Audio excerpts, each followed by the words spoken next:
La force d'une femme blessée partie 3. Chronique de l'invisible. Le soleil monte doucement, inondant la maison d'une lumière chaleureuse. Je me rends dans ma boutique installée au salon. Les étagères sont bien rangées, les articles prêts à être expédiés. Chaque commande validée est une petite victoire, un rappel que je peux compter sur moi-même, que je peux créer, produire, réussir, même sans personne à mes côtés. Mes 4 livreurs passent et repassent, chacun avec son lot de colis et de sourires. Je supervise, j'organise, je contrôle les stocks, mais je garde toujours un œil sur mes enfants qui jouent dans la pièce voisine. La maison n'a jamais été aussi vivante, malgré le silence que Farid a laissé derrière lui. Hakim, mon aîné, revient de l'école, le visage encore empreint de sérieux et de concentration.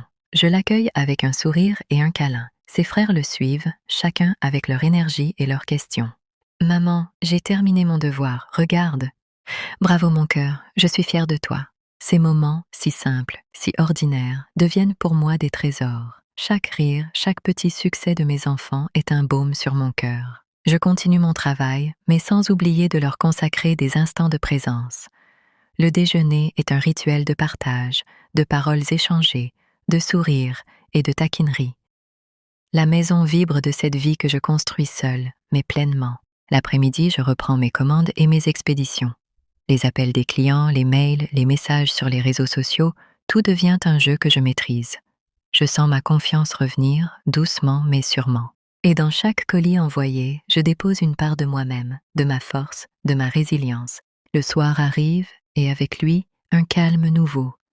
Les enfants couchés, la maison silencieuse, je m'assois près de la fenêtre. Le ciel s'embrase de couleurs chaudes. Je prends une grande inspiration. Je n'ai pas besoin de Farid pour me sentir complète. Je n'ai pas besoin qu'il revienne pour que ma vie ait de la valeur.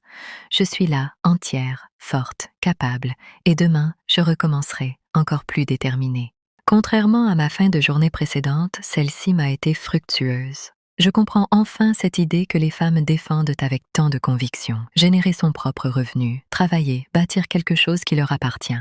Aujourd'hui, je me suis noyée dans ce flot d'activités, entre commandes à valider, clients à rassurer et livraisons à organiser. Et étrangement, ce tourbillon m'a sauvée. Il m'a permis d'oublier, ne serait-ce qu'un instant, ma réalité douloureuse. Je découvre qu'au fond, le travail n'est pas seulement une question d'argent. C'est aussi une façon de se sentir vivante, utile, capable. Une manière de reconstruire son estime, morceau par morceau. Chaque validation de commande, chaque message de satisfaction d'un client devient une petite victoire contre la tristesse qui me ronge. Et dans ce mouvement incessant, je me rends compte que j'ai trouvé un allié inattendu, mon business. Il me donne une force que je ne soupçonnais pas, il m'aide à transformer ma douleur en énergie, mon silence en action. Ce soir, au lieu de m'enfermer dans mes blessures, je remercie Dieu pour ce qu'il a mis entre mes mains. Une porte, une échappatoire, peut-être même une nouvelle voie. Je ferme mon ordinateur et pousse un long soupir. La fatigue de la journée se mélange à un poids invisible qui serre ma poitrine. Je rejoins la cuisine et décide de préparer un simple dîner. Du poulet avec des frites. Rapide, sans effort. Ce soir, je n'ai pas la force de plus. Mon moral est bas et chaque geste me paraît lourd. Mon téléphone sonne, brisant le silence de la pièce. C'est Farid. Allô?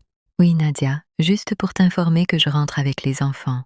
D'accord, merci. Je raccroche, un peu surprise. Au moins, ce soir, il m'aide avec les enfants. Tout n'est pas totalement sombre, peut-être que je dramatise plus que je ne le devrais. Cette pensée me réconforte, ne serait-ce qu'un instant. Je retourne alors vers mes casseroles, laissant les effluves de friture remplir la maison. Je m'y perds, entre vapeur et crépitement de l'huile, comme si la cuisine pouvait absorber mes soucis. Quelques minutes plus tard, j'entends la clé tourner dans la serrure.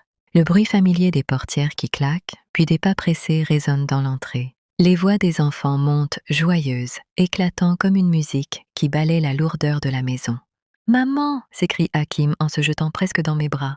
Ses frères suivent, chacun impatient de raconter sa journée. Leurs rires emplissent la cuisine, couvrant le grésillement de l'huile et l'odeur du poulet qui dort doucement. Farid entre à son tour. Il me lance un bref regard, un sourire timide au coin des lèvres. Je ne sais pas s'il est sincère ou seulement poli, mais je décide pour ce soir de ne pas analyser. « Ça sent bon », dit-il simplement, en posant ses clés sur la table. Je hoche la tête sans répondre, préférant garder mon énergie pour mes enfants. Ils méritent une mère présente, pas une femme consumée par ses blessures. Je sers le repas. À table, les garçons parlent sans interruption, heureux de partager leurs anecdotes. Je ris avec eux, un rire léger, presque oublié. Pendant un instant, le temps semble suspendu, comme si la vie reprenait un rythme normal. Mais au fond de moi, une fissure reste béante. Même au milieu des rires, mon cœur garde en mémoire ce que j'ai vu hier soir, ce que j'ai entendu. Et je sais qu'aucun dîner, aussi chaleureux soit-il, ne pourra totalement masquer la vérité. Le repas est servi et chacun prend place autour de la table. Les assiettes se remplissent, les petites mains impatientes se tendent, les discussions fusent. À suivre. Veuillez vous abonner à la page Chronique de l'Invisible pour la suite de l'histoire. Merci.